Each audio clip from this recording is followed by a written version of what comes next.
Queridos amigos, na perspectiva da construção de um mundo novo, pelas vias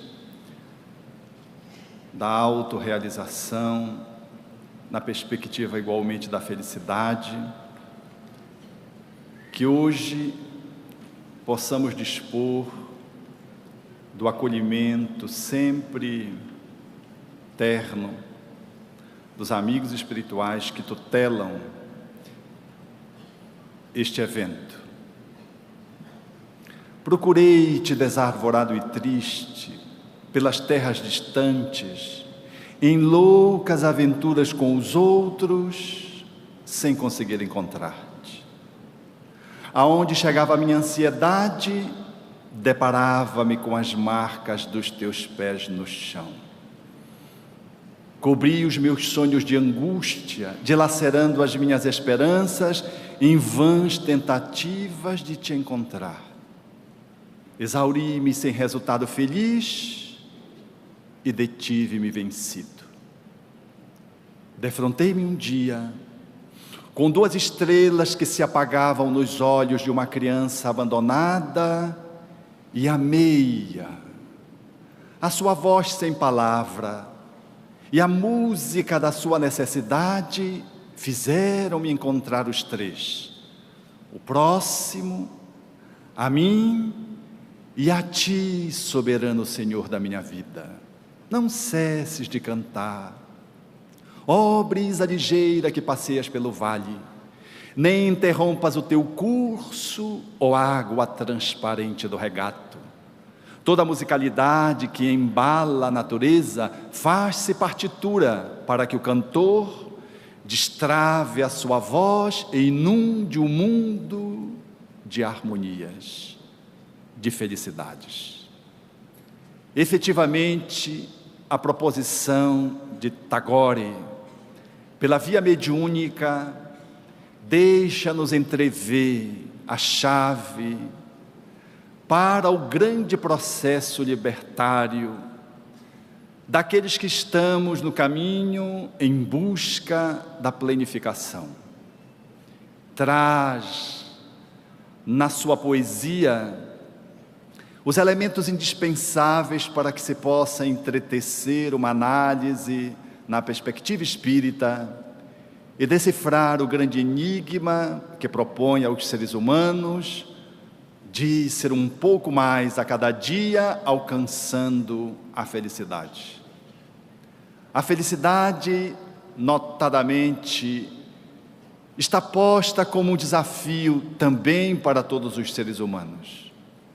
Mesmo aquele que está numa posição de terminalidade, se lhe perguntasse pelo que ele quer ficar curado de uma doença gravíssima, ele haverá de dizer, talvez nas primeiras respostas, aquilo que será um pouco distante do objetivo último que todos os seres humanos buscamos alcançar.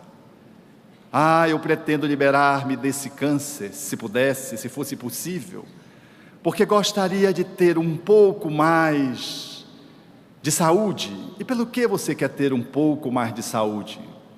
Para, em dispondo das minhas energias físicas, poder trabalhar.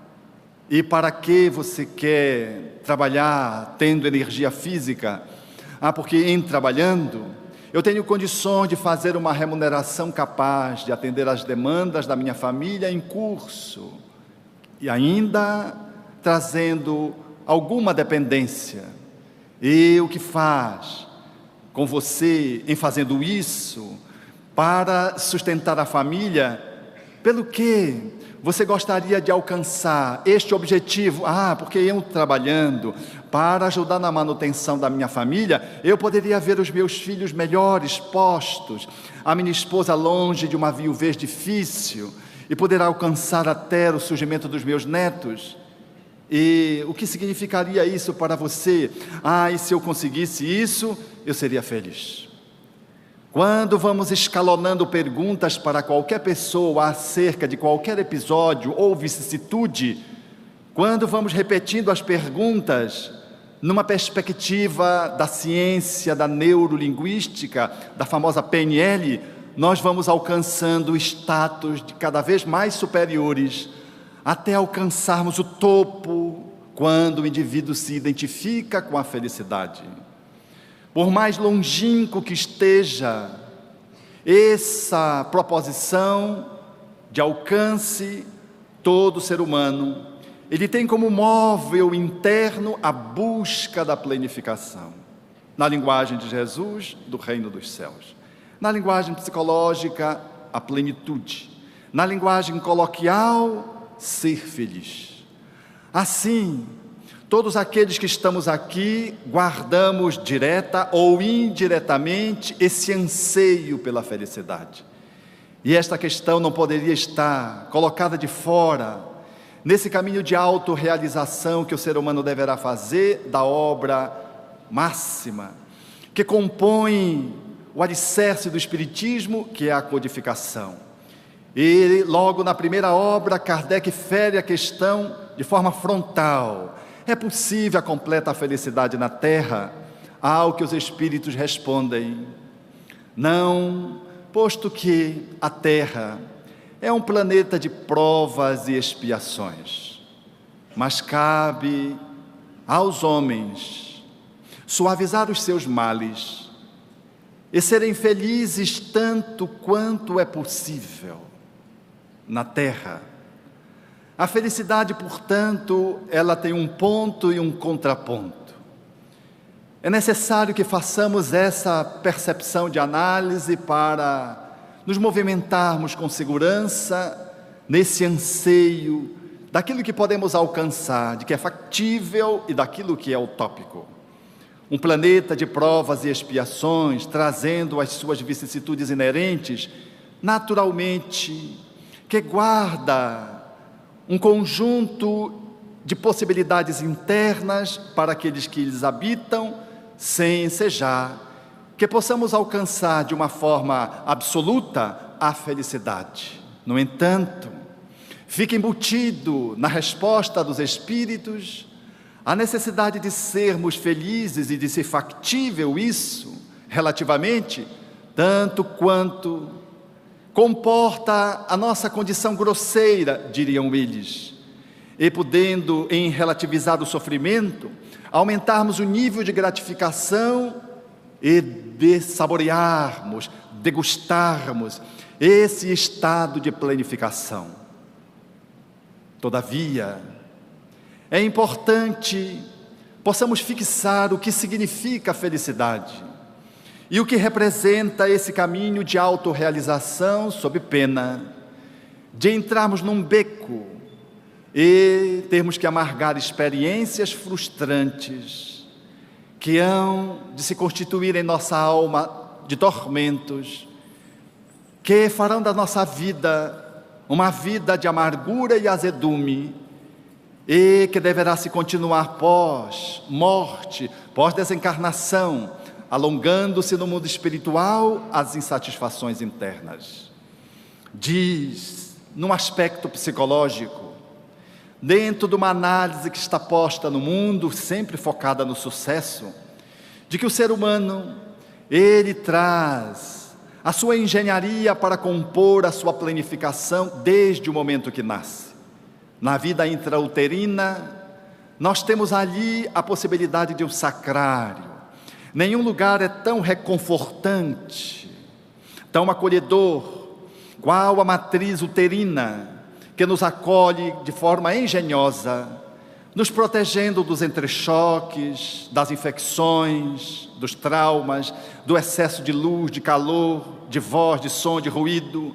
A matriz uterina é o espaço por excelência para que o ser humano desfrute de quietude, de serenidade.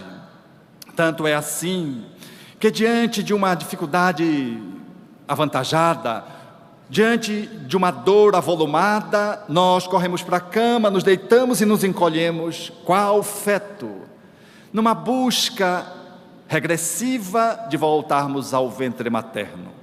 E se alguém se lhe nos aproxima, a esposa, por exemplo, o esposo, nós nos agasalhamos no colo nos aconchegamos um pouquinho mais, firmamos as nossas mãos, fechando-a, encolhemos as nossas pernas, trazemos as coxas para o abdômen, e tem-se a impressão, quem passar pela porta do quarto, de que ali está uma criança, deitada na cola do pai ou da mãe, buscando o acolhimento.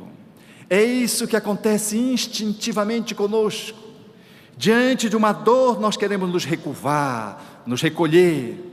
Esse evento nós observamos todos os dias com os nossos filhos, quando estão mais fragilizados, às vezes no hábito do adormecer, cuja posição anatômico-fisiológica tem uma determinada formatação. Quando eles estão ruins, eles assumem uma posição diferente e vão para a posição uterina. Ficam como se fossem crianças dentro de um útero agasalhado no meio dos lençóis, entre os travesseiros. O útero é um espaço de segurança. Não obstante, nos últimos tempos, tenha se transformado em campo de concentração. E, pelas vias da pressão política, em detrimento do desejo popular, há aqui e acolá manobras de natureza sociopolítica que tentam usurpar desse direito inalienável, estabelecido pela Constituição e pelas leis naturais, propondo a legalização do aborto. É uma tentativa patética para alvejar e para assinalar no útero a criminalidade, transformando, portanto, aquele espaço sagrado num campo minado.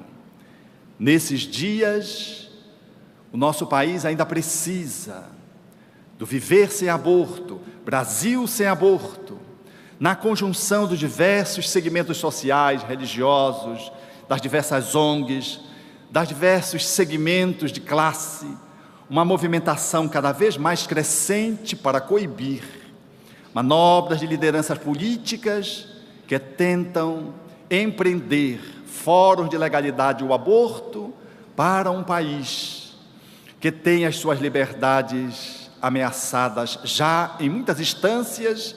Agora querem trazer para a via intrauterina. Quando o feto sai do útero, ele estabelece, portanto, uma movimentação de grande desafio diante da vida. É enfrentar o mundo hostil, sair do útero e ultrapassar o canal de parto. É uma perspectiva difícil para o espírito reencarnado.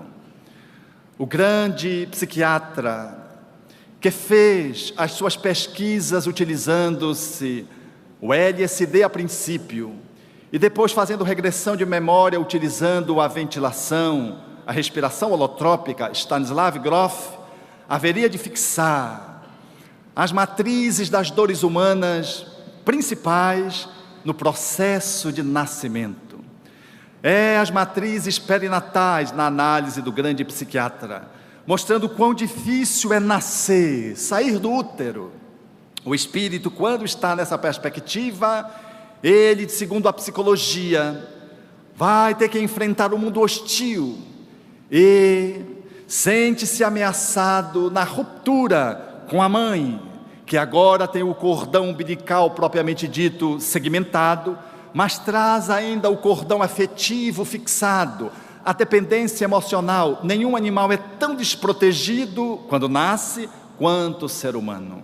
Se nós não colocarmos a boquinha da criança no seio materno, é impossível ela sobreviver.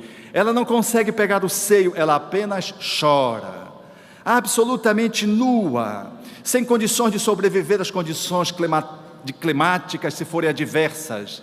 É, portanto, alguém desprotegido, obedecendo à sinalização das leis de amor, que coloca nessa perspectiva de vulnerabilidade um espírito para que ele possa ser acolhido por outros que são seus pais.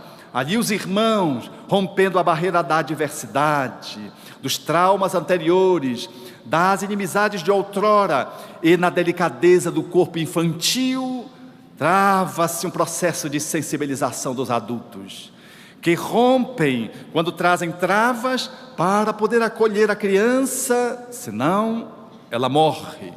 É nesse movimento que o espírito, colocando-se fora do útero, vai empreender a formação do seu ego. O ego é a estrutura que comanda a vida psicológica.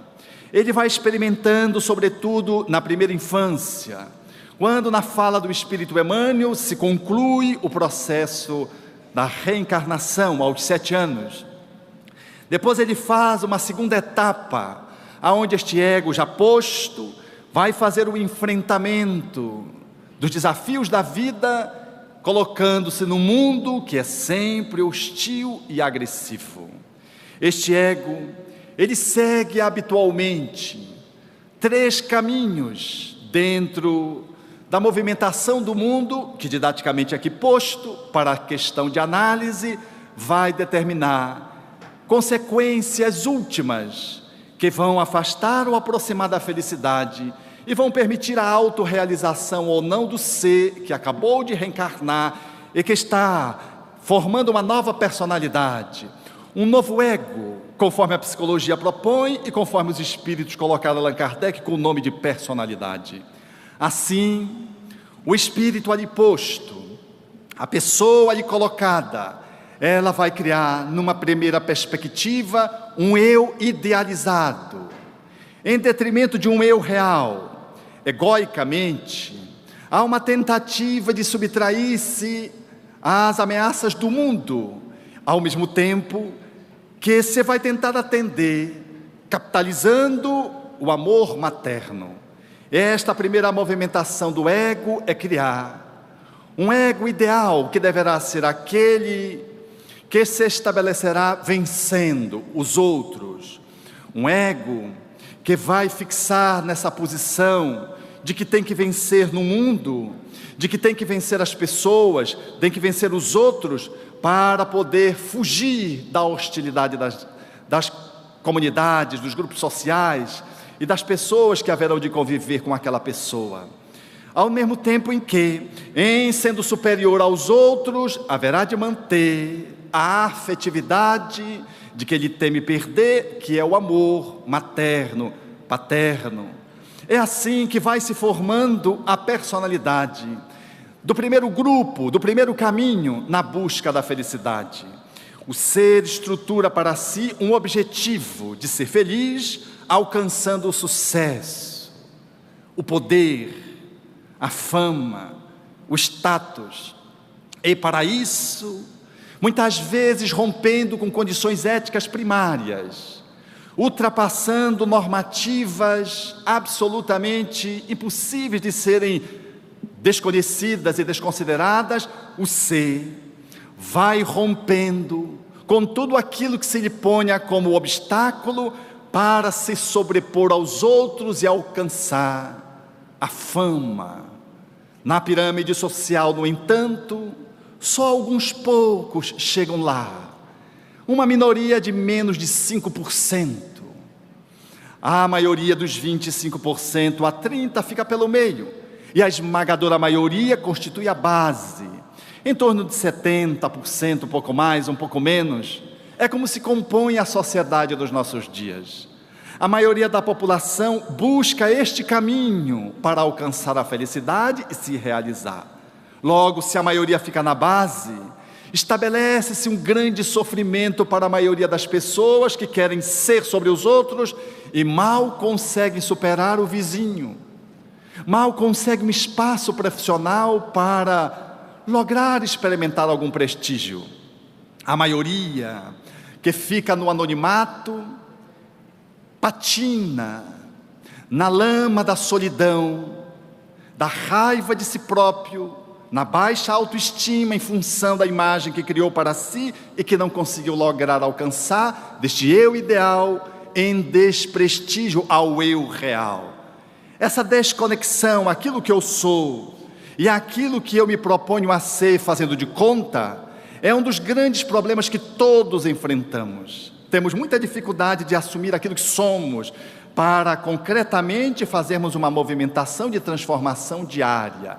Nós negamos o que somos e tentamos assumir estereotipadamente uma postura social.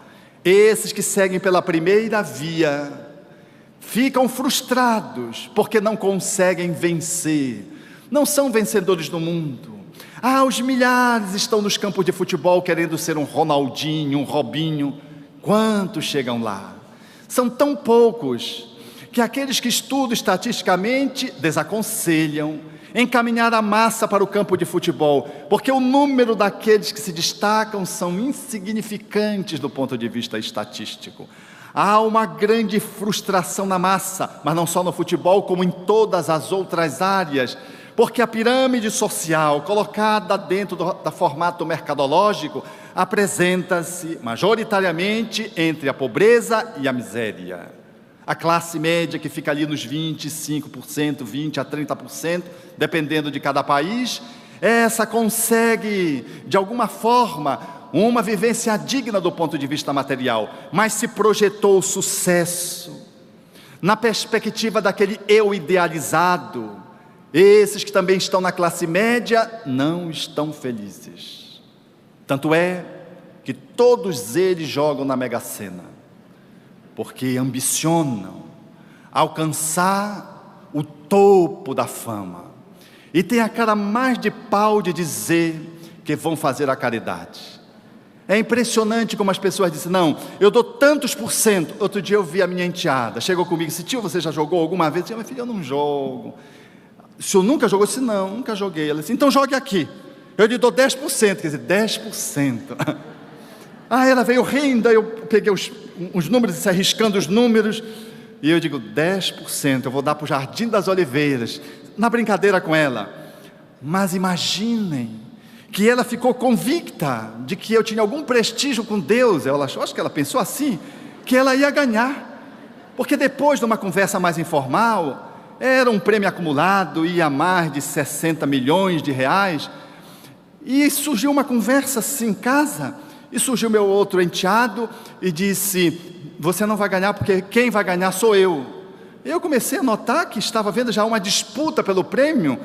Poderia haver 2 vencedores, por certo, mas os números eram diferentes.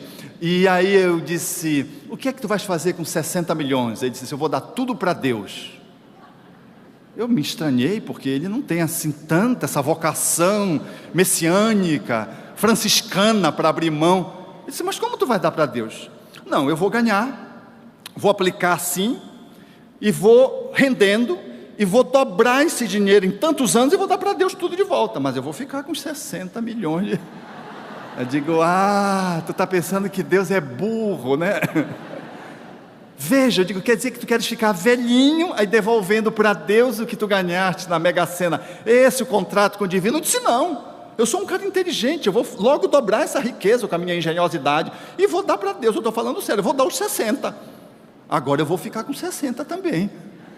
É assim que a gente funciona. Classe média, a gente chega a orar até para o anjo guardião, para ele dar uma força, e negocia. Alguns dão a metade, outros 70%, alguns 90%, e esse meu enteado dá os 100%, mas só Deus mesmo saberia o que vai nos refolhos da alma. Mas aqueles que estão no píncaro da pirâmide, esses que chegaram lá nos 5%, que construíram um caminho em que o eu estereotipado, dominador, vencedor, e que conseguiram alcançar a fama, o prestígio, esses que chegam lá, curiosamente, chegam, mas não levam. Alcançam o sucesso, mas não dispõem da felicidade. Vão ao topo, mas não se realizam.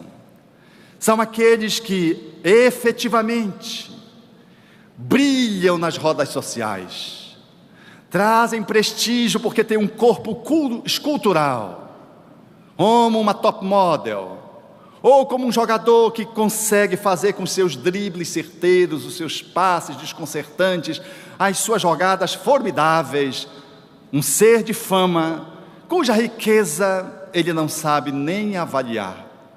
Ou então alguém no campo da arte cinematográfica, da arte cênica, que consegue de tal modo uma projeção, que, dispondo de fama, de imagem, de riqueza, de patrimônio, vive o manicômio. Não consegue desfrutar. Chega lá, mas apresenta um vazio interno, o que faz entrever as crises dos popstars.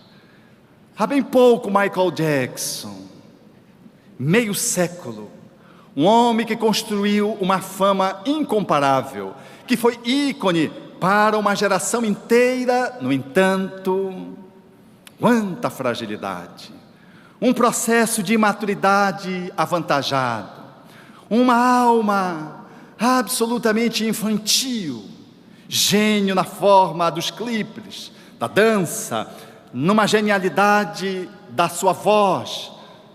No entanto, a madureza emocional, o status estabelecido no campo moral não lhe dava ensejo de ser feliz. Uma alma sempre inquieta, traduzindo no seu próprio corpo os seus dramas e os seus conflitos.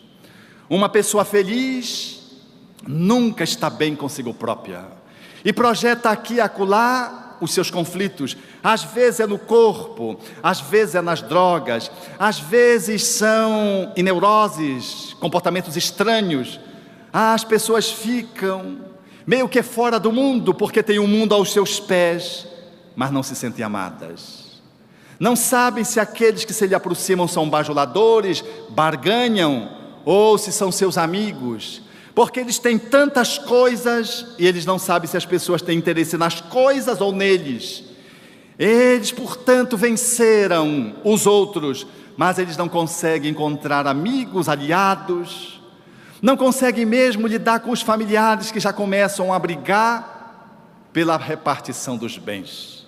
Como me dizia um pai, e dizia: pois é, eu acumulei alguns imóveis, e ele tinha um número de aproximadamente 15 imóveis.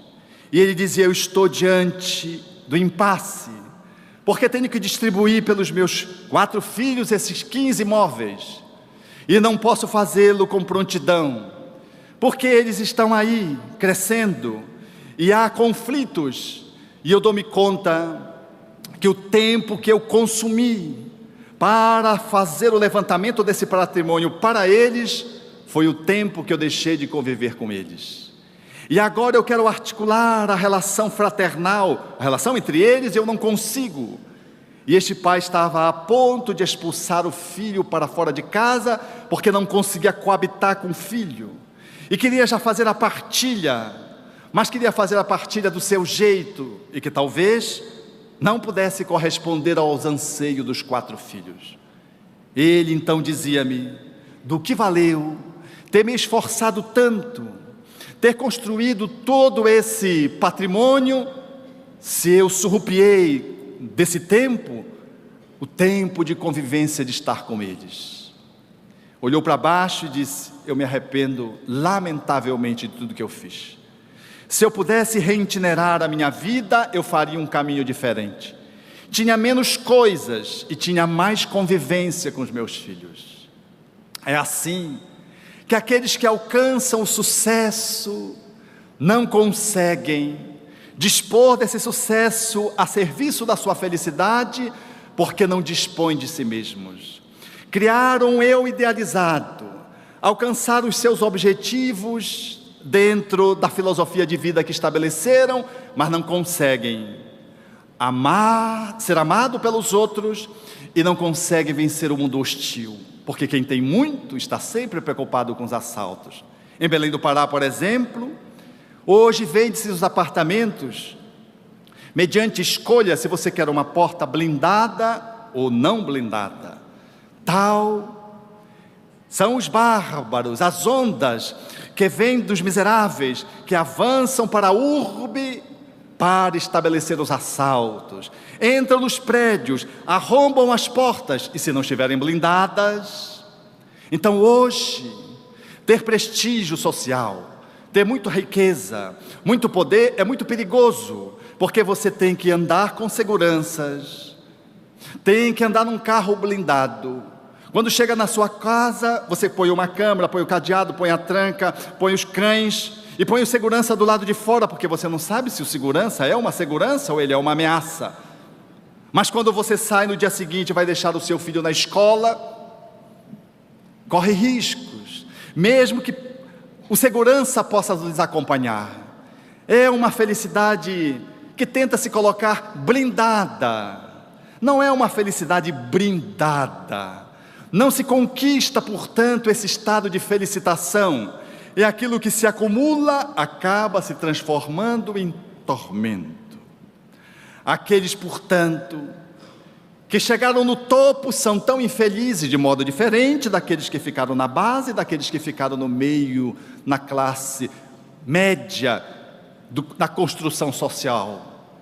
Mas há um segundo caminho, que são aqueles que, em saindo do útero, constroem um eu idealizado, não para vencer os outros, mas um eu idealizado de santo, e fazem uma movimentação psicológica para receber o amor dos outros, em substituindo o amor materno e paterno, e para vencer no mundo de autoanulação.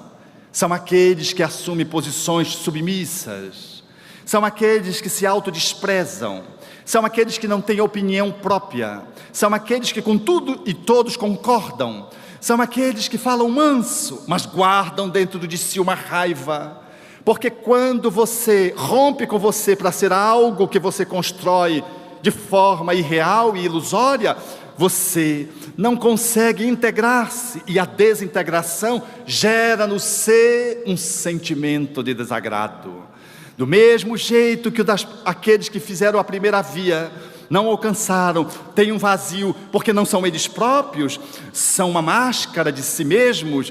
Aqueles outros que construíram um eu pseudo-santo experimentam uma máscara de generosidade, no entanto não tem estofo, não tem estrutura, não tem sustentação. São pessoas aparentemente dóceis, mas se você lhe fustigar a alma, podem romper e sai de dentro delas um ódio, porque elas se odeiam, porque a despeito de fazerem o movimento de tudo concordarem com os outros para não serem tragadas pelo mundo hostil e para receberem o amor dos outros, elas sentem que elas recebem esmolas de amor dos outros, porque elas não são amadas. É verdade que elas não são odiadas, mas elas também não são amadas. Elas recebem pequenas migalhas daqueles a quem ela se coloca de uma forma subserviente, abandonando-se para ficar aos pés dos outros numa posição de escravidão. Portanto, o tempo vai passando e são aquelas pessoas que a gente não entende pelo quê. Num dado momento, elas mudam o comportamento, se transformam em tiranos, assumem uma posição na criminalidade, assumem uma posição de revolta, às vezes já na idade adulta, às vezes na juventude. Elas não conseguem dominar repressivamente o eu real, que clama porque quer ser libertado das amarras de uma pseudo-santidade. Estes, por mais longo que consigam ir, afivelando a máscara de uma pseudo-religiosidade, eles não conseguem ser felizes e trazem um ar de tristeza, trazem uma manifestação de enfado, e aqui e acolá deixam aparecer dos porões da sua repressão, do seu inconsciente, as marcas do autoabandono, do seu autodesvalimento, do seu autodesprezo, da sua autossabotagem. Há uma terceira via, no entanto, que seguem marginalmente. É um grupo menor de pessoas. São aqueles que, vendo a hostilidade do mundo, escapam da convivência social. Formatam aquilo que Freud chamaria de um espectador da vida. Eles não vivem a vida, eles saem da convivência social para encontrar o divino. Querem ser felizes a partir de uma mística do isolamento. Estabelecem para si mesmos uma conduta covarde, porque se afastam da convivência social e assumem posições de pseudo-gurus. E guardam grandes horas de desprestígio social, porque vivem num isolamento de uma meditação estéril. controlam a mente, mas não são úteis para ninguém, nem para si próprios. Assumem posições, às vezes, de domínio mental extraordinários. No entanto, são pessoas que não conseguem levantar nenhum outro ser humano ao seu lado, porque estão em espaços adrede postos para fazer um mergulho dentro de si mesmos, num mecanismo egóico de egoísmo, de covardia, de alienação social. Formulam os pequenos gurus e em torno de si fazem um séquito de pessoas que igualmente querem fugir das dores, do enfrentamento das dores do mundo, fogem a esses desafios e se aprumam com o guru no processo de meditação. Passam a vida em branco e às vezes se vestem de branco para lembrar talvez a pureza a que Jesus já no seu tempo contestava dos sepulcros caiados, que tem uma aparência de pureza, porque é branco por fora, mas guarda a podridão por dentro. E a podridão é o abandono de si, é a esquiva de si próprio.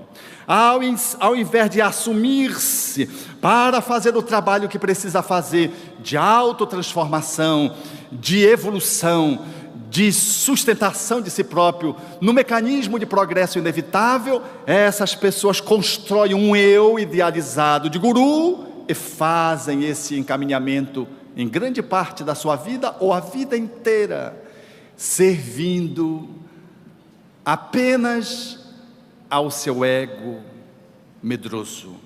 É um mecanismo de defesa, de escape, que se exagera e que se transforma numa moléstia, quase numa patologia, e às vezes se configura numa patologia psiquiátrica, nesse processo de misantropia com o qual eles se afastam da sociedade. 3 caminhos postos. Nos 3 caminhos, o eu, o ser humano na sua realidade, o espírito reencarnado com a sua bagagem que ele traz e que recebeu dos pais, é negada. E ele constrói 3 eus diferenciados de si próprio, eus distantes de si mesmos, portanto num processo de fragmentação, de não integração, e são 3 tipos de caminhos que a humanidade segue sem lograr ser feliz. O guru muitas vezes é acusado, tanto quanto aquele que alcançou o topo social ou que está no baixo da pirâmide, quanto aquele que é o pseudo-santo, pelos comportamentos não éticos, pelas atitudes covardes, pelas ações que comprometem o seu corpo, bem como a sociedade em que se inserem. Quantos pseudos-gurus se suicidaram, como Jim Jones, levando consigo centenas de pessoas, num processo de alienação psiquiátrica e levando, através dessa desconexão social, uma multidão que, guiada por um cego, vai para o barranco, precipitando-se na morte física e na morte moral. A proposição da felicidade, ela, no entanto, deve se estabelecer no outro nível. Ao invés de se criar 3 formatações de eus não reais, que buscam receber o amor dos outros, que é uma posição bem infantil, sempre receber, e fugir da dor do enfrentamento do mundo, a 4ª via, aquela que poderíamos estabelecer, inspirados na percepção que o Espiritismo nos oferece, é daquele capaz de poder dar conta das suas próprias demandas. Porque não há maior desafio do que o ser humano poder olhar-se a si próprio. Não há nenhum inimigo fora que seja superior ao inimigo que adormece dentro de nós mesmos, ou está escondido num ponto cego e puxa o teu tapete, impedindo que tu possas ir adiante. A proposição espiritista de felicidade se coloca numa outra via, quando compreendemos que o espiritual reencarnar, ele precisa se apropriar de si próprio, de que ele é a média das subpersonalidades que ele experimentou nas outras encarnações, como propõe Joana de Ângeles. Ele é, portanto, este ser, o resultado multimilenário, que traz no aqui, no agora, desde o lar, nas contribuições que recebeu dos seus pais e nas contribuições sociais, na formatação do novo ego para esta vida, ele traz o desenho da sua missão, do seu que fazer no mundo. E olhar para si próprio é talvez a atitude mais ousada, que está muito acima do que escalar uma montanha, de que fazer alpinismo e ir lá para o Everest, de que é muito mais do que qualquer esporte radical. O mais difícil é poder fazer o enfrentamento de si próprio para fazer a autorreconciliação. Portanto, o caminho não é para fora, é para dentro. Essa via de introspecção, ela está posta, segundo a perspectiva espírita, como a única capaz de nos endereçar para a felicidade. A felicidade, portanto, ela vai mudando de colorido, segundo as 3 perspectivas que colocamos anteriormente, porque para aqueles que construíram um eu idealizado, superior, competitivo, a felicidade está no sucesso que deverão alcançar, e são infelizes. Para estes, a felicidade é ter, é conseguir, é ter status, poder, projeção, fator econômico em abundância.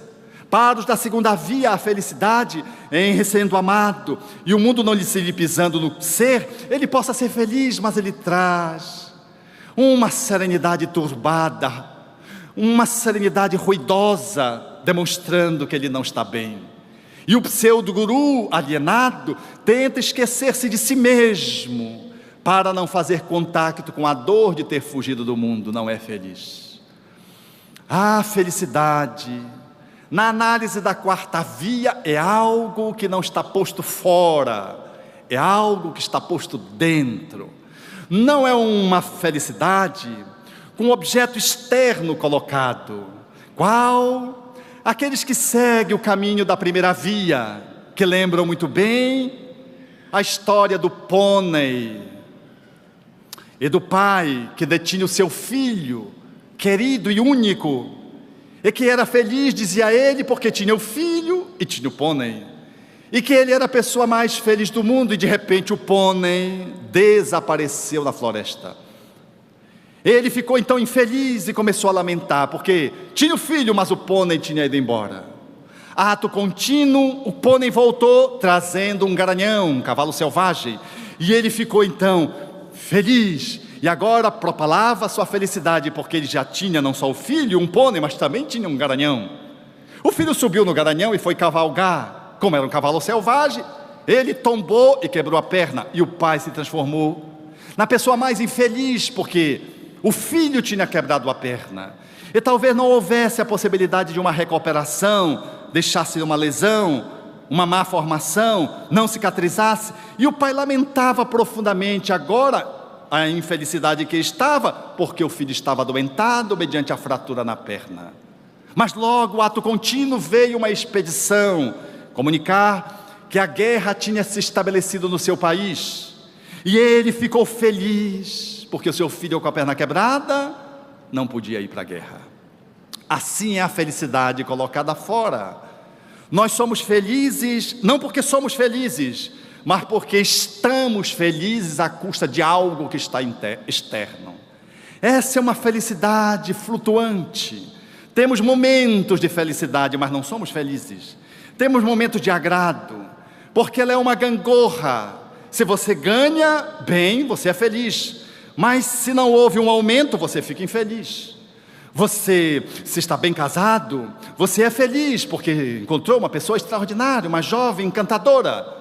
Mas se a jovem encantadora fica obsediada e se apaixona por outro, você é a pessoa mais infeliz do mundo. Ou se ela morre, aí você se transforma numa pessoa infeliz, porque você queria ela em carne e osso, e ela se foi, ainda que sendo espírita, você passa a ser infeliz. Assim diz o poeta paraibano: a felicidade está onde você coloca. Infelizmente você não a coloca aonde você está. É um jogo de palavras, mas embute uma visão filosófica. A felicidade está onde você a põe, mas você não a põe aonde você está. Nós sempre colocamos a felicidade alhures. Ah, se eu tivesse como esposa a esposa do meu amigo, eu seria a pessoa mais feliz do mundo. Não sabe o que o danado aguenta na casa dele. Porque ela tem um eu de pseudo-generosidade, pseudo-santa. Ela sorri, todo mundo pensa que ela é Sheila reencarnada, mas vai ver que ela é chechelenta na vivência doméstica. Mas a gente acha que se fosse casada com o esposo da minha melhor amiga, mas ele é tão gentil, ele é tão maravilhoso, eu seria a pessoa mais feliz do mundo. De novo, a felicidade colocada fora. Não sabemos dar quantas. Aquela mulher sustenta aquele casamento para se equilibrar nos conflitos da relação de conjugalidade, fazendo um esforço imenso, lidando com aquele que é o seu personal trainer, porque ele exige por demais, artisticamente, a composição dos valores morais. Mas nós colocamos fora, sempre achando na nossa tela imaginativa de que o outro faria-nos feliz. Minha mãe que dizia assim para mim: meu filho, hoje ele telefonou uma pessoa lá de Uberaba e disse que você é a pessoa extraordinária, de que você é uma pessoa tão extraordinária, de que eu devo ser uma pessoa muito feliz. Aí eu sorri, porque eu já conheci que ela é muito matreira. Eu disse: o que foi que a senhora disse, mãe? Ela disse: quase que eu digo para ela, leva para ti. Uma outra feita, uma pessoa que estava igualmente iludida, disse: se eu casasse com seu filho, eu seria uma pessoa extraordinariamente feliz. E o que a senhora disse, mamãe? Ela disse: eu só silenciei e sorri, meu filho. Mas o que a senhora pensou? Ela então fez uma pausa e disse: meu filho, quem não te conhece que te compre. E nós sorríamos, porque as pessoas imaginam que as outras são. A partir de um close, de um gesto, de uma perspectiva, nós construímos uma realidade que não é. Nós então, nessa perspectiva de colocar a felicidade fora, achamos, em Belém do Pará, que se reencarnássemos no Paraná, apenas um na de acréscimo, nós seríamos a pessoa mais feliz do mundo. Aliás, no movimento espírita, é assim que a gente faz o povo trabalhar lá. Diz: olha, gente, se vocês quiserem melhorar e ir para o Paraná, assumam fielmente a tarefa. Aí eles se aprumam. E parece que já aconteceu por aqui alguma ameaça no sentido oposto. Olha, ou vocês assumem, vocês vão reencarnar lá no Pará, hein? Aí o povo logo começa a pegar no arado e caminhar para frente sem olhar para trás. É a felicidade colocada fora. Se fossem os meus filhos, os filhos dos meus amigos, dos meus irmãos, daqueles que trabalham no centro espírita. Mas esses pimpolhos que vieram diretamente das trevas, não vieram do umbral, eles vieram das trevas, um degrau abaixo. Não sei onde Deus estava com a cabeça dele, que trouxe essas cabecinhas para atormentar as nossas cabeças. E nós achamos que seríamos felizes à custa dos filhos dos outros. Quantos de nós achamos que seríamos felizes se tivéssemos um corpo 15 centímetros a mais, se o nosso culote fosse menor, se o nosso nariz fosse um pouquinho mais afilado, porque nem o cirurgião plástico conseguiu dizer que daria conta de poder botar ele no jeito. Quantos de nós queríamos ter um cabelo diferenciado, queríamos ter um porte desta ou daquela envergadura, uma tez dessa ou daquela pigmentação? Quantos de nós olhamos para o corpo e diríamos: se eu tivesse um corpo mais assim, só um pouquinho mais assim, eu seria feliz. É uma felicidade posta fora, porque eu acho que a felicidade depende de algo que está externo a mim. A felicidade, no entanto, ela é decorrente de um movimento que a alma faz para dentro de si mesma, para, em conhecendo-se a si própria, conseguindo escanear os seus movimentos egóicos, vai mergulhando nas profundezas do seu inconsciente e se tornando cada vez mais consciente de si, apropriando-se de si própria, para poder responder às demandas do mundo hostil, agressivo, e para também conviver com aqueles que são incapazes de te estabelecer uma relação de gratificação amorosa na conta de esposa, de pais, de filhos. Quantos vivemos num mundo com poucas possibilidades de acarinhamento? Às vezes parece que nascemos num lar que é um espinheiro. No entanto, se ficarmos com a perspectiva dessa quarta via, a via da autoamorosidade, nós haveremos de lograr entender que este é o lar mais ajustado às nossas necessidades espirituais. E é por isso que ali nascemos, e é por isso que ali estamos naquele lar. Os acúleos servem para espicaçar o nosso alto amor e o nosso hétero amor que se extravasa a partir de nós.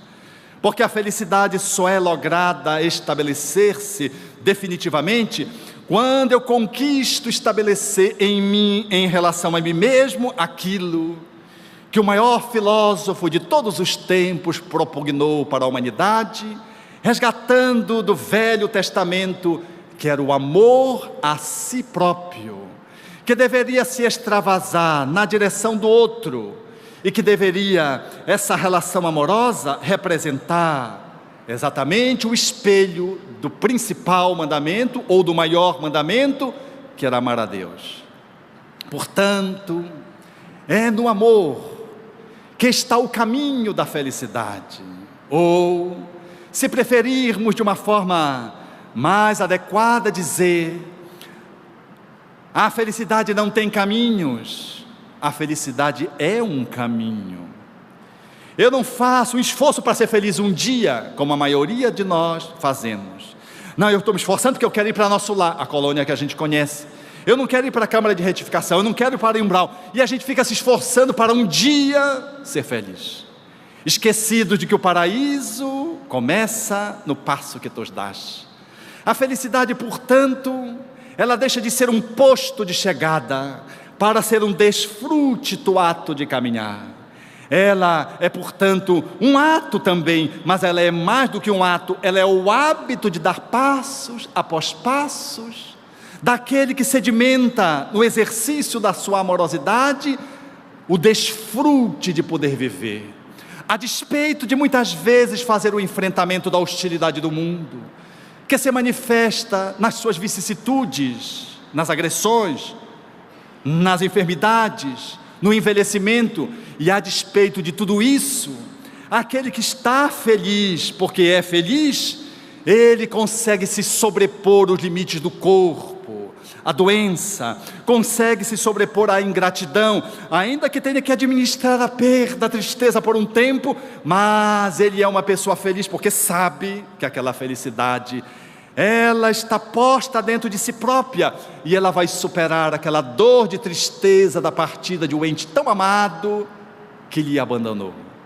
porque ela não vive em função do amor que o outro lhe traz, das benesses que a vida lhe confere, da saúde física que ainda tem. Ela experimenta a felicidade porque caminha no caminho do amor.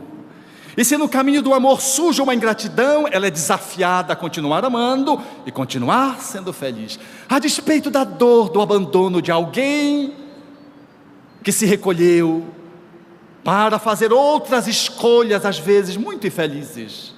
Mas aquele que centra dentro de si a felicidade, coloca a felicidade onde está e coloca como a matéria-prima essencial dessa construção o amor, essa pessoa consegue ser feliz a cada dia. Lembro-me do companheiro espírita dirigindo a reunião mediúnica, e falava com uma pessoa pós-término e avaliação da atividade mediúnica, com uma pessoa que se lhe sentava à frente. E a pessoa então olhou para ele, num dado momento, as pessoas tinham levantado, já tinham saído, e quando eles ficaram os 12, ela olhou para ele e disse assim: temos alguma chance de namorar? Ele se assustou, pensou que ela tinha incorporado, novamente, já ia doutrinar, olhou bem para ela, ela sorriu, ele achou estranho, porque não era um enquadramento, ali não era espaço, e era uma coisa completamente despropositada. Então ele disse: não tem chance nenhuma. Ela sorriu e disse: que pena, você não sabe que você está perdendo. E saiu. Olha a pessoa que se auto-ama. Porque se alguém nos dá um pau na testa, como diria na minha época, um fora, como se diz na atualidade, a gente quer se matar, fica sem comer, emagrece 5 quilos, tem uma crise de baixa autoestima por um mês, não vai à aula, não quer nem tomar água, não se penteia, não quer tomar banho, entra em depressão, vai além da tristeza, simplesmente porque alguém não quis namorar ou que iniciou o namoro e abandonou. Mas esta jovem, diante da negativa, sorriu e disse: que pena, você não sabe que você está perdendo, e saiu. Mais tarde eles estabeleceram um relacionamento amoroso, e o evento foi de tal modo formoso, que numa dada circunstância, ela virando-se para ele disse: eu não disse para você que você não sabia que você estava perdendo, porque eu sou especial. Efetivamente todos somos especiais, somos pessoas singulares, mas você precisa saber para você que você é especial, porque se você não souber que você é singular, que Deus lhe criou num ato único, tanto quanto criou o seu irmão, você não se valoriza, a sua autoestima cede, há necessidade da autovalorização pelas vias do amor e não da egolatria, para que você se aproprie das tuas possibilidades, entendendo que a sua realização só se constrói quando você é capaz de amar. Em sendo amado, você está à custa do amor do outro, mas amando, você acendeu a luz própria, e ainda que o outro renegue, não aceite, você continua firme na sua posição.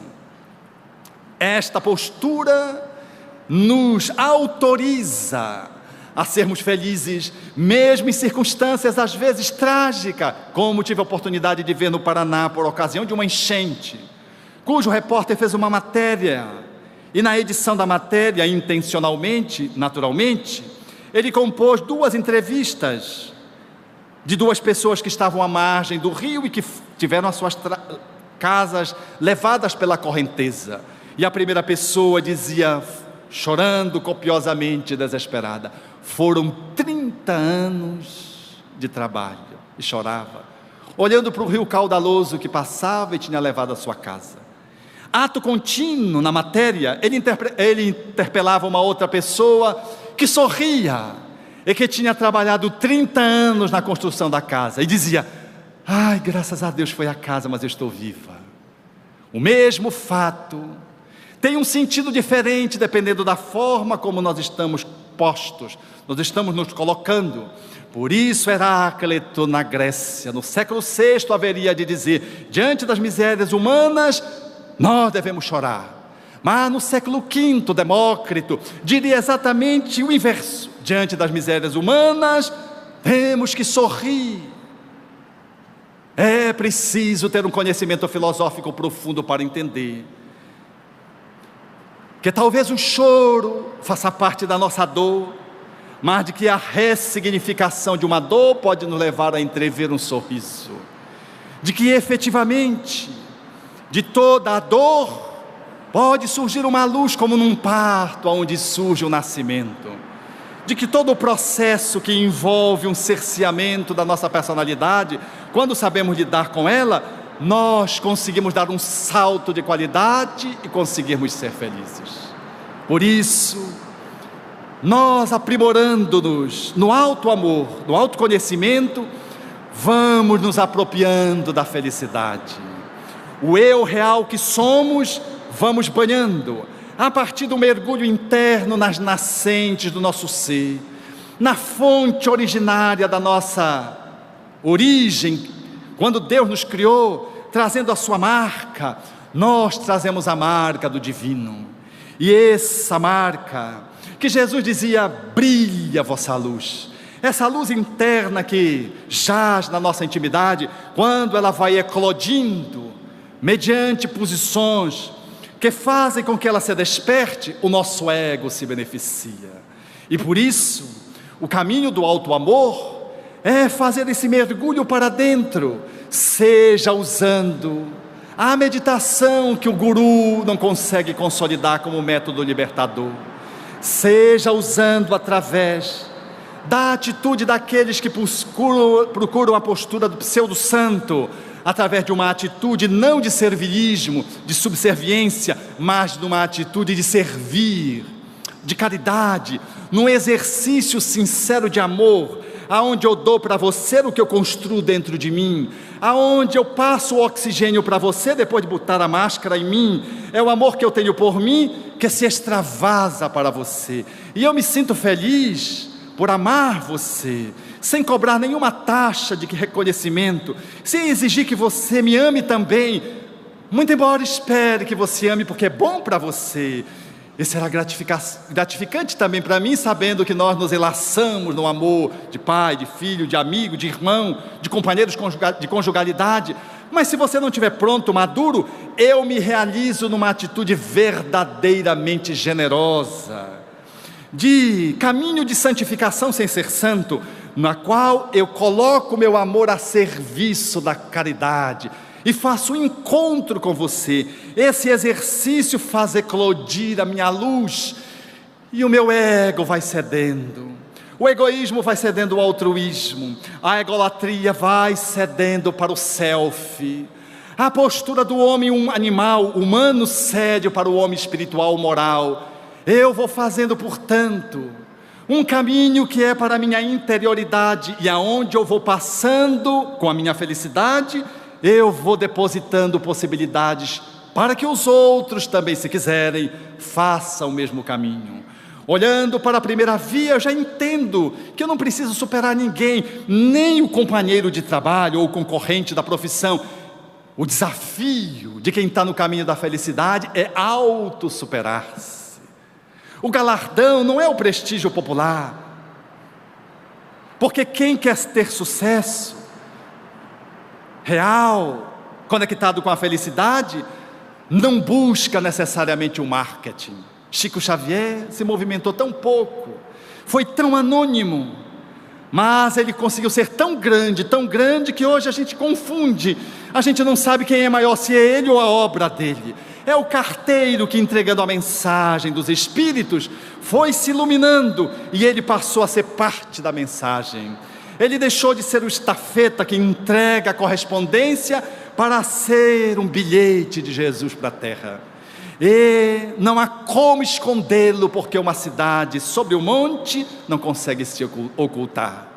E num caminho de autoencontro, de amor, necessariamente vinculado à humildade, ele fez a superação do ego, fez a ruptura com o egoísmo, com o egocentrismo, com a egolatria, e conseguiu ser famoso, sem ter seguido aquele caminho daquele eu estereotipado, falso, daquele que tem que vencer a tudo e a todos, usando todos os mecanismos éticos e não éticos, para alcançar o topo do poder, do status, do prestígio social. Chico é esse exemplo magistral, de que quanto mais se apequenava, mais se agigantava a mensagem, a luz do Cristo interno que desabrochou nele, através de um exercício de amor que tinha por si próprio e que deixava se extravasar para os outros. Já quando já não podia mais quase caminhar e atender e conversar com as pessoas, depois de se refazer da doença, as pessoas faziam aquelas filas intermináveis para beijar-lhe, e ele beijava a mão de cada pessoa. E num dado momento, quando seus lábios começaram a sangrar, o amigo que estava ao lado disse: mas Chico, por que tu beija todas as mãos dessas pessoas, dessa multidão? Ele se virou e disse: eu beijo as mãos porque eu não consigo me agachar para beijar os pés. Este é o amor que se apequena, mas que tem a sua dignidade. Um amor que conjuga a humildade, mas que preserva a sua dignidade. Não é, portanto, uma atitude de pseudo-amor, que é do ego, que assume uma pseudo-humildade e que assume uma posição de subserviência e se humilha perdendo a sua dignidade, sem dar a dignidade ao outro. Ser feliz, meus caros amigos, é poder, portanto, articular a capacidade de amar, seja pela oração, que é o terceiro caminho, colocado numa posição equilibrada, pela meditação, o estudo de nós mesmos, transformarmos a prece no estudo de si próprio, como coloca os Espíritos Allan Kardec na Lei de Adoração de O Livro dos Espíritos. Ser feliz em amando, poder fazer exercícios incomensuráveis de caridade, com o rico, com os pobres, com aqueles que são os exclusos, mas com aqueles que são os inclusos estão perdidos, com os que estão na ponta da pirâmide e com aqueles que estão na base da pirâmide, porque Jesus esteve com o doutor da lei, esteve com o cego de Jericó, sem nenhuma discriminação, porque quem ama não discrimina pessoas, ama as pessoas, ama a natureza, ama a terra, ama o seu corpo, bendice, e esse que assim faz, é feliz, e ilumina, sendo portanto, um farol que aponta rumo para outras vidas, para que essas vidas possam também despertar. É nessa perspectiva que o amor vai se desenhando dentro de nós e a felicidade, não como algo que um dia a gente vai alcançar após a desencarnação, mas prosaicamente, que vai se colocando no meu cotidiano, porque o desafio não é ser feliz poeticamente, nos momentos que eu faço 15 anos, quando eu caso, quando nasce um neto, quando nasce um filho, porque ser feliz quando eu recebi o resultado de um concurso e fui aprovado, ser feliz nessas circunstâncias, é óbvio, são atos de felicidade. O desafio para nós espíritas, nessa perspectiva da felicidade relativa que tem que se maximizar, é ser feliz prosaicamente, dando um passe. Aquela pessoa que está com os olhos fechados, concentrado, você ser capaz de abrir os olhos e olhar alguém que está diante de você, para receber um pouco da doação do teu amor, que vai na forma dos fluidos que você confere aos bons espíritos, para que se viabilize uma transfusão energética.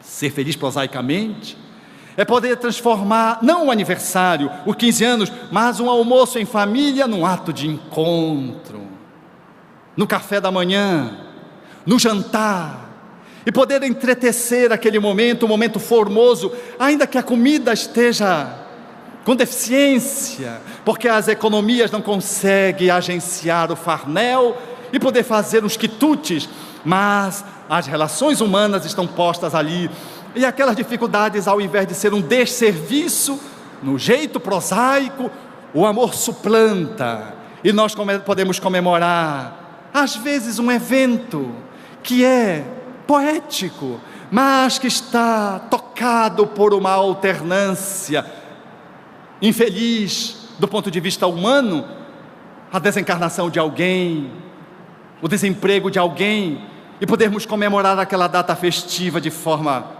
prosaica, e podermos entender de que mesmo nesses momentos felizes, nós somos capazes de desfrutar a felicidade.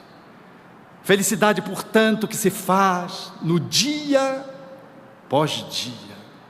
Nós que somos espíritas, temos esse compromisso inadiável de transformar os momentos comuns em momentos estéticos, de transformarmos o toque, o carinho, em algo que seja formoso, de mandarmos para a esposa um torpedo, para o esposo um torpedo, e dizendo: lembre-se de que te amo.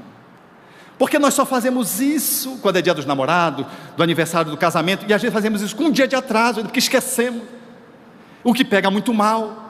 Mas nós podemos fazer de uma forma diferenciada, chegar e surpreender o ente querido no cotidiano, e mostrar a nossa felicidade, e dizer: vamos sair para jantar.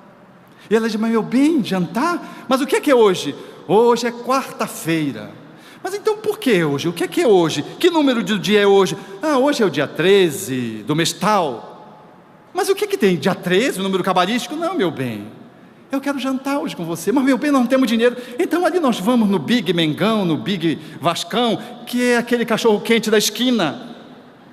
E aquele cachorro quente ser um ágape, porque o casal está no momento de encontro, numa data que não é festiva, que não é comemorativa, que não é especial, que não é cabalística, que não é nada, mas que é tudo, porque é um exercício de amor de dentro para fora.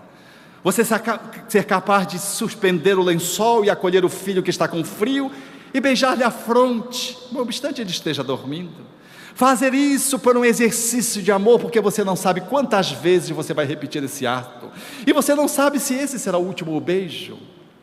E fazer, portanto, da relação do dia a dia, espaços fecundos, de felicidade relativa, grandiosa.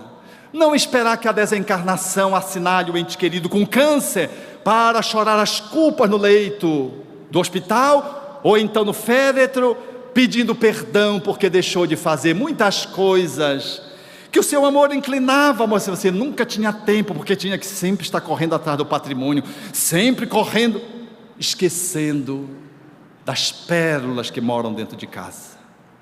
No centro espírita, a atividade mais singela, nós a transformarmos no momento culminante, simplesmente porque fazemos o exercício da amorosidade. Cada gesto, cada ato, vai se transformando em nossa vida naquilo que está posto no encontro de um peregrino que caminhava na estrada, e um andarilho que estava se agenciando de um automóvel de alto luxo e de alto custo, e que se aproximou do peregrino e perguntou: esta estrada vai dar na cidade de Accra? O peregrino olhou para o andarilho motorizado e disse: não sei. O andarilho voltou então e disse: então ela vai dar em Nova Delhi, não é? O peregrino voltou, depois de ter dado alguns passos: não sei. O peregrino aborrecido disse: mas poxa, você não sabe nada, né? E o peregrino disse: eu não sei nada, mas não sou eu quem está perdido. Nós, amigos espíritas, não estamos no topo da pirâmide. Como dizia Chico, eu não estou na crista da onda, mas eu estou na onda, fazendo menção à moda da época, que ela está na crista da onda. Nós estamos em dia com o mundo, sem fugir do mundo, sagradamente. Não somos pessoas que conseguimos reunir aquilo que o mundo diz que é felicidade, porque o mundo consegue às vezes reunir num só ser dinheiro, beleza, juventude, saúde, prestígio, e não consegue ser feliz, porque a felicidade, ela não está centrada fora, ela é imanente, ela é um processo de estado da alma, é consciencial. Nós somos peregrinos e estamos fazendo a nossa jornada passo a passo. Não estamos com um automóvel de alto luxo, talvez não tenhamos a beleza física de uma top model, de um homem que ganha presença nos outdoor por ser um ator famoso, internacional ou nacional. Não somos pessoas reconhecidas no nosso grupo social por desempenharmos uma atividade profissional importante, que tem status. Não somos no centro espírita o dirigente, o presidente. Nós não somos pessoas que temos nada que possa demonstrar uma graça que os outros acham que faz graça para a felicidade. No entanto, nós temos o conhecimento espírita que nos coloca a possibilidade de um caminho, que o ato de caminhar é o ato de ser feliz, e que a chegada é mera consequência de cada passo, e de que a felicidade mais é uma consequência do ato de amar do que uma meta a ser alcançada lá adiante. Uma doutrina que nos transformou em peregrinos, porque temos a honra de dizermos-nos espíritas, alinhados com o cristianismo e, portanto, usando a seleta proposição de Jesus, que deixou a forma pela qual nós deveríamos construir a nossa felicidade, desdobrando o amor nas bem-aventuranças. Bem-aventurados, que significa avançai, caminhai. A proposição de Jesus no Sermão do Monte, falando àqueles que, sensíveis à sua mensagem, era que pudéssemos caminhar, e caminhando na brandura, na mansidão, na misericórdia, na fome, na sede de justiça, na humildade, caminhando ainda que chorando, porque experimentamos dores e não podemos ser felizes de forma absoluta porque alguém chora, alguém lagrima, alguém está em regime de carência, alguém tem fome. Não podemos ser absolutamente felizes e por isso choramos, como esta semana, eu atendendo mais uma das nossas crianças, que a instituição atende, que está abaixo da linha da pobreza, num projeto em que se matricula famílias nesse estado de carência, num bolsão de miséria. Eu estava atendendo, ela me olhava com o rostinho assim, de forma graciosa, 11 anos, e eu dizia assim, no meio da conversa, ela estava de retorno, e tinha um corrimento vaginal, a iniciação sexual, é absurda, porque na miserabilidade, as crianças, os adolescentes encontram na droga e no sexo os únicos prazeres, e se perdem muito cedo. E ela tinha sido medicada, estava muito bem, estava sem um corrimento, e eu olhei para ela e disse assim: qual foi o evento mais triste da sua vida? Ela disse: quando o papai foi preso. E olhando assim para mim, eu disse: e seu pai já foi preso? Ele disse: já, foi preso, por engano. Eu disse: foi. E quantos anos ele passou preso? 2 anos. Ninguém é preso por engano, por 2 anos na periferia. Ali é muito comum as pessoas serem presas. Passaram para ela essa mensagem de que tida por engano, mas é muito comum os furtos, os assaltos, os latrocínios. E então eu disse: foi. E como é que você está lá com a sua mãe? A mamãe está bem, ela está morando lá com o novo parceiro dela. Ela casou de novo, meu pai foi preso, ela arrumou um outro. E o seu irmão? Disse: o meu irmão que ela teve com o outro foi com ela. E o outro? O outro ela vendeu. Como vendeu? Ela vendeu lá para Manaus. E você com quem vive? Eu vivo com a minha avó, ela me deixou com a minha avó, porque meu pai saiu da prisão e já tem outra. Aí eu olhei com ternura para aquela jovem, e querendo dar muito mais do que um medicamento, disse-lhe: minha linda, cuida de você, estuda, porque você já viu o que acontece com as meninas da comunidade? Todas elas engravidam um pouquinho adiante da tua idade, ou na tua idade, não é verdade? Ela disse: é. Então, estude, minha linda, estude. E quando transar, use camisinha.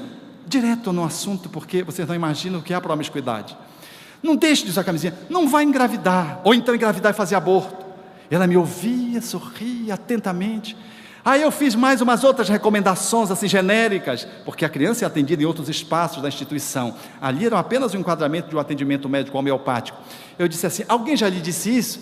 Ela sorriu e disse: minha avó. É assim. Não dá para ser feliz absolutamente. Essa jovem tem poucas chances de se sobrepujar ao relativismo sociocultural do bairro. É difícil ela se sobrepor se não tiver algumas mãos que lhe dê apoio, além da avó, que é uma voz insuficiente, porque pai e mãe a abandonaram, o que é muito comum. Ela tem um irmão à distância, o que é muito difícil, você ser abandonado e ser afastado do seu irmão, que foi vendido, o que dá um sentido de significação para o tipo de mãe que ela tem. É impossível ser feliz absolutamente, mas é possível ser feliz relativamente, abraçando a Jéssica, fazendo-lhe algumas recomendações, elogiando-lhe o dente, a alvinitente, ela de cor negra, a miséria ainda não tomou, e eu olhava para os dentes dela, fazia uma outra recomendação na saúde bucal. É possível ser feliz dizendo que você sabe que a gente ama muito você, que aquela carinha parece um ratinho assim, um macaquinho. É possível ser feliz relativamente, sendo solidário com aqueles que estão marginalizados pela uma sociedade que vive predominantemente em cima do egoísmo, querendo alcançar a felicidade. Nesses dias, caríssimos amigos, o Espiritismo nos aponta a via da felicidade, que é um caminho de ser feliz agora, relativamente, e sempre a cada passo, numa construção perene e contínua, porque através do exercício do amor, nós podemos entender a fala de Tagore. A fala de Tagore ela é emblemática, porque ela fala do encontro tríplice, aquilo que o pseudo-guru procura encontrar na meditação, Deus, aquilo que aquele pretende encontrar no amor daqueles que lhe deveriam amar porque ele chegou ao topo da pirâmide, aquele que deveria encontrar o beneplácito do divino, assumindo uma posição de santo, Tagore propõe que nós possamos encontrá-lo no amor, amando-nos, amando o outro. Só quando conseguimos atualizar o nosso amor junto ao outro, é possível encontrar o Criador. Porque é impossível fazer o caminho da felicidade amando-se em regime de solidão, é narcisismo. Só é possível construir a felicidade quando o alto amor ele vai se estabelecendo a partir do espelho, que é o próximo. E quando eu me encontro comigo através do outro, eu encontro o outro no exercício da amorosidade. E ao encontrar o outro, eu encontro ele. Procurei-te desarvorado e triste, pelas terras distantes em loucas aventuras, na tentativa de te encontrar. Aonde chegava a minha ansiedade, deparava-me com as marcas dos teus pés no chão. Cobri os meus sonhos de angústias, dilacerando todas as minhas esperanças em vã tentativa de te encontrar. Exauri-me sem resultado feliz e tombei vencido. Um dia defrontei-me com 2 estrelas que se apagavam nos olhos de uma criança abandonada e amei-a. A sua voz sem palavra e a musicalidade da sua necessidade fizeram-me encontrar os 3. O próximo, a mim e a ti, soberano Senhor da minha vida. Não cesses de cantar, ó brisa ligeira que passeias pelo vale, nem interrompas o teu curso, água transparente do regato. Toda a musicalidade que embala a natureza, faz-se partitura para que o cantor entoie a sua voz e inunde o mundo de harmonias, de felicidades. A fala de Tagore, portanto, ela nos remete para esse encontro tríplice. A felicidade sem Deus é impossível. Sozinha é mecanismo egóico em regime de covardia, distante do concerto social. Numa perspectiva de atender o outro sem auto-amar-me, é autoalienação e fuga de si próprio. Eu faço uma caridade, entre aspas, estudada, fria, cobrando dos outros, xingando os outros, obrigando os outros a aceitarem a minha esmola, pisando nos outros como se fosse uma ponte. É uma ponte porque eu piso nele mesmo. É uma caridade pseudo, é um arremedo de caridade, porque não está o meu amor naquela ação de amor. Então esse amor se enfraquece. Às vezes há uma boa intenção em querer servir o outro, mas como eu não consigo me conectar com o alto amor, eu não consigo te amar. Por isso, ninguém consegue ser feliz só. Ninguém consegue ser feliz apenas entregando-se ao outro no movimento de autoanulação. Mas quando nós nos amamos pela via do encontro com o outro, fazendo com que esse amor se derrame na direção de todos e não apenas de um punhado de pessoas, porque por onde passa aquele que ama, ama. Não importa se é o prisioneiro, se é o governador, não importa se é o parente consanguíneo ou se é aquele que crê de uma forma diferente que você. Aquele que ama, ama, ama a árvore, se penaliza quando se tira uma árvore que diminui o calor de uma cidade tropical. E se mutila uma árvore, é como se mutilasse um braço da pessoa. Ela é capaz de chorar porque se fez uma poda inadequada, se matou uma árvore. É a pessoa que ama. Esse amor ele se estende, portanto, de uma forma mais abrangente, não seletiva. Ele vai caminhando numa perspectiva incondicional. E esse amor só se faz assim porque encontramos Deus. No vértice desse encontro a 3 está o amor que viabiliza a realização e a construção de felicidade. É a única forma de decifrar o enigma que propõe o poeta João de Deus Limeira quando fala: quem foi que fez o sol tão vivificador, e suas luas esplendentes cheias de fulgor, os trilhões de estrelas que cintilam nos céus, e as nuvens vaporosas como densos véus, a mecânica celeste, o arcano profundo da eterna ciência que equilibra os mundos, os micro-organismos em desenvolvimento e os orbes gigantescos em deperecimento, o átomo e a nebulosa, a ameba e o serafim, e as origens das coisas que nunca terão fim. Quem foi que fez a virtude impoluta que não se modifica e a possante energia que a tudo vivifica? Quem foi que fez o vento, o raio, a chuva, o trovão, a primavera, o outono, o inverno e o verão, o perfume das flores, o som, a luz, o ar, os campos, as florestas, a terra e o mar? Quem foi que fez o infravermelho e fez a borboleta saindo da lagarta, e surge o pôr do sol à luz do cantar de um rouxinol? Quem foi que fez as feras bravas, a asa de um inseto, a beleza de um ninho, deu agilidade à incrível pulga saltitante e fez o passo lerdo tardo do elefante? Quem foi que fez o colibri com nímia sutileza, sugando o mel das flores com tal delicadeza, e o tatu escavando a cova em que se abriga, e a faina inesgotável da minúscula formiga? O inquieto macaco e o fogoso corcel, e a abelha trabalhando na construção do mel? Quem foi que fez o golfinho, o tubarão, a baleia, e fez a engenhosa aranha tecendo a sua teia? E o instinto de conservação, como bússola infalível de orientação, guiando com acerto os irracionais, sem nunca transgredirem as regras naturais? As maravilhas do reino mineral, o leito onde repousa o reino vegetal, os prodígios da animalidade, e um elo mais acima, a nossa humanidade, e tantos outros reinos que nós desconhecemos, sistemas de mundo que nós nem nos apercebemos, os gênios tutelares, arcangelicais, imersos nos segredos dos planos siderais. Que maravilha é esta que eu não posso descrever com todo o dramatismo que eu pudesse ter?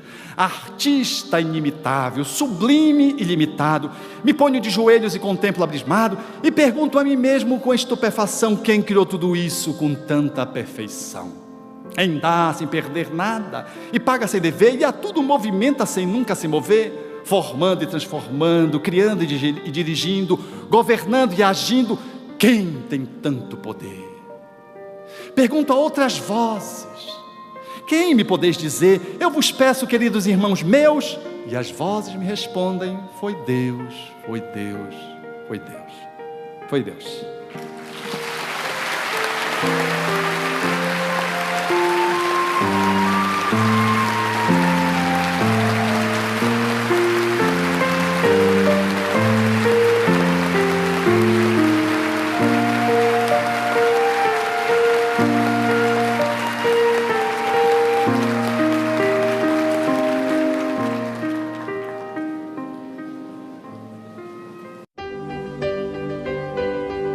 A Federação Espírita do Paraná apresentou a 12ª Conferência Estadual Espírita, que abordou o tema Vida, Desafios e Soluções. Obrigado a todos.